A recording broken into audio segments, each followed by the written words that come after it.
Jan, good to see you again. Thanks for joining us here on Health Connection. Our topic is acid reflux, and not to underestimate the impact that disease can have. So let's get a definition out of the way. What is acid reflux, and is it the same as what we commonly call heartburn? Technically they're different, but most people use the terms interchangeably. And if you think of it, acid reflux is more the splashing of the stomach acid up into the esophagus. And how is that different than heartburn? Or is it enough difference to make any difference? Probably not going to make a big difference to anybody but me, but heartburn is what you feel. It's that uncomfortable burning feeling in the middle of your chest. Okay. It seems to be so much more common than it was a decade ago. Is there a reason for the increase? Well, there's a couple reasons. One of them is our lifestyle is very different. We're always in a hurry. We tend to supersize all our meals and overeat. We eat several huge meals instead of frequent small meals, and the incidence of obesity has risen dramatically. And the pressure on that valve at the top of the stomach is increased enough from obesity that a lot of people have symptoms of acid reflux. Okay. Explain how the different categories of medications for acid reflux work. Good question.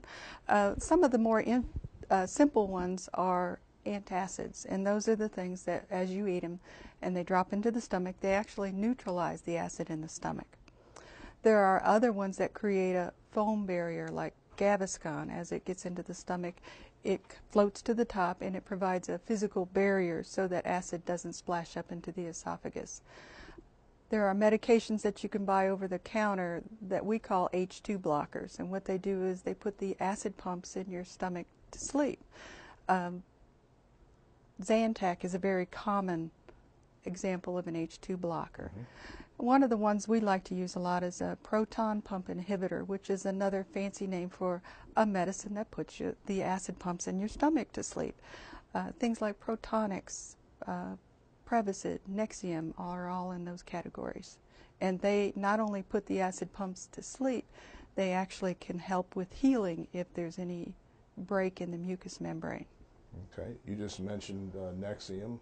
Let's talk about those kinds of drugs, Pepcid AC, Prilosec, Nexium, versus antacids. How do I decide which to take when? It's a personal decision based on how often are you having these symptoms. If it's just once in a while, you might try something simple like Tums. See if that's enough to take care of your symptoms. If you have symptoms more frequently, or you're eating a meal that you know is going to aggravate your reflux, you may want to pre-medicate about 30 minutes before your meal of, say, Mexican food to try to prevent it from happening. A lot of it depends on what's convenient for you to use and how often you have symptoms. Okay. Are there side effects associated with overusing prescription drugs like Pepcid AC, Zantac? Absolutely. There's some new studies out that have noted an association between fractures of the wrist, the hip, with long-term use of proton pump inhibitors such as Nexium. There's also some data that suggests that the incidence of pneumonia is more frequent in people who've been on proton pump inhibitors for a long time. And then there's an infection in the colon called C. difficile that is on the rise, and there is an association between acid inhibition and this infection. Just to follow up on that, the next question is, we've said you just mentioned increased risk for pneumonia, but also you said fractures. There's also been mentioned dementia and as a potential side effect for taking drugs like Nexium, Prilosec, Prevacids. So with all that in mind, how long is too long to use these medications? That's a great question. The studies are still going on. There are some suggestions that if you've been on it more than a year, you should really look and see, do you still need that medication? With a lot of my patients, their symptoms are not every day, forever. And so you may find that you are able to trial off your medication without having a recurrence of your reflux symptoms. But you may want to talk to your provider about ways to do that safely. Following up on the taking medication, should people with acid reflux who take prescription drugs for long periods of time be concerned about any increased risk of side effects or other problems. Absolutely. Any prescription drug is probably going to have a side effect or two. It may be something as simple as diarrhea or constipation. It may be something that takes a while to develop, like a vitamin or mineral deficiency. And I think anytime you take something long term, you should ask a lot of questions on, is there something I should change in my diet? Is there something I should supplement? Okay. By the same token, if we're afraid of over-medicating, what are the risks of not treating acid reflux? Great question.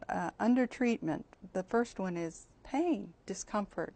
You can have nausea, persistent heartburn. It can keep you from sleeping well. You can also have actual damage to the tissues within the esophagus or the stomach, where you could have an ulcer. You could have an ulcer that heals, but it leaves scar tissue behind, and as that scar tissue contracts, it can leave a stricture or a narrow place that makes it hard for you to swallow.